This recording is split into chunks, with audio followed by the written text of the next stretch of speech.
ഈ big T V meet the editors copy അടിച്ചപ്പോ അനിൽ അയ്യൂര് ആന്റോ അഗസ്റ്റിനെയും കൂടി കോപ്പി അടിക്കാനുള്ള ഒരു വിഫല ശ്രമം അങ്ങോട്ട് നടത്തിയിട്ട് ഈ പാനലിന്റെ നടുക്ക് ജേർണലിസ്റ്റുകളുടെ നടുക്ക് കയറി ഞെളിഞ്ഞിരുന്നു.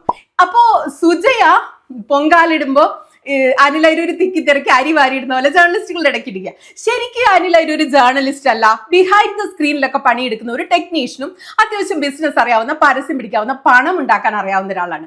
ആ മനുഷ്യനാണ് പുള്ളയെ ആന്റോ അഗസ്റ്റിനെ കണ്ടിട്ട് മോട്ടിവേഷൻ കയറിയിട്ട് ജേർണലിസ്റ്റുകളുടെ കൂടെ ചർച്ചയ്ക്ക് ചാടി കയറിയിരുന്ന് ചർച്ച ചെയ്ത് തേഞ്ഞു പോയിടാ.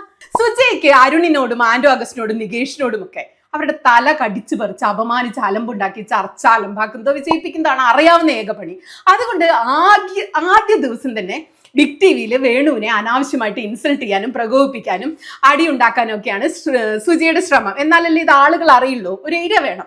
വേണുവാണെങ്കിൽ സുജ ഇട്ട ഈ ഇരയില് ചൂണ്ടയിൽ കൊളുത്തിയില്ല എന്ന് മാത്രമല്ല, ഏതോ ഒരു വൈവ എക്സാമിന് ഇരിക്കുന്ന പോലെ ഇങ്ങനെ നല്ല കുട്ടപ്പനായിരുന്നു അവന്റെ സമയം എടുത്ത് ആലോചിച്ച് കാര്യങ്ങളൊക്കെ ഇങ്ങനെ താളത്തിൽ പറഞ്ഞുകൊണ്ടിരിക്കുകയും ചെയ്തു. അപ്പൊ സുജയുടെ തന്ത്രമൊക്കെ അവിടെ പാളിപ്പോയി. അടുത്ത ആള് 24-ൽ നിന്നും ചാടി ബിഗ് ടി വിയിൽ പോയ വിജയകുമാർ.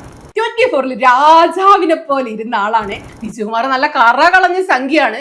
കേരള വാർത്തകളൊക്കെ അത്യാവശ്യം നല്ലതായിട്ട് റിപ്പോർട്ട് ചെയ്യും. ഇലക്ഷൻ റിപ്പോർട്ടിംഗ് ഒക്കെ നല്ലതാണെങ്കിലും അന്താരാഷ്ട്ര വിഷയത്തിൽ 5 പൈസയുടെ വിവരമില്ലാത്ത ഈ കഴിഞ്ഞ ദിവസങ്ങളിൽ TV കണ്ടപ്പോൾ തോന്നി എന്നോട് ക്ഷമിക്കുക. അത് തന്നെ ഒരു മുതിർന്ന സംഘീയ മാധ്യമ പ്രവർത്തകന്റെ ആത്മഹത്യ പോലെ എനിക്ക് ആ സ്ക്രീൻ പ്രസൻസ് തോന്നിയത്.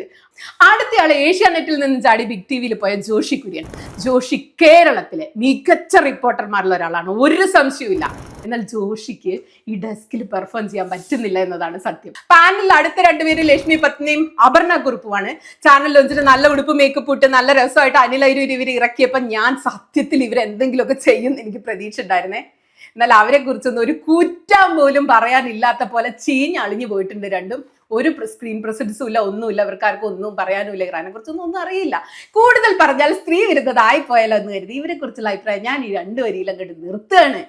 അങ്ങനെ ഒരു തരത്തിലും പരസ്പരം ചേരാത്ത, പരസ്പര പൂരകങ്ങളായി മാറാൻ കഴിയാത്ത ഒരു കൂട്ടം ആളുകൾ ഒരു പ്ലാനിങ് ഇല്ലാതെ, വിഷയം പഠിക്കാതെ അങ്ങാടിയിൽ വന്നിരുന്ന് വായിൽ തോന്നിയത് പറയുകയും മുണ്ട് പൊക്കി കാണിക്കുകയും അങ്ങോട്ടും ഇങ്ങോട്ടും ഊക്കുകയും ഒക്കെ ചെയ്യുന്ന പോലത്തെ ഒരു തരം താണ പരിപാടിയായി പോയി ബിഗ് ടി വിയിലെ ബിഗ് ചർച്ച.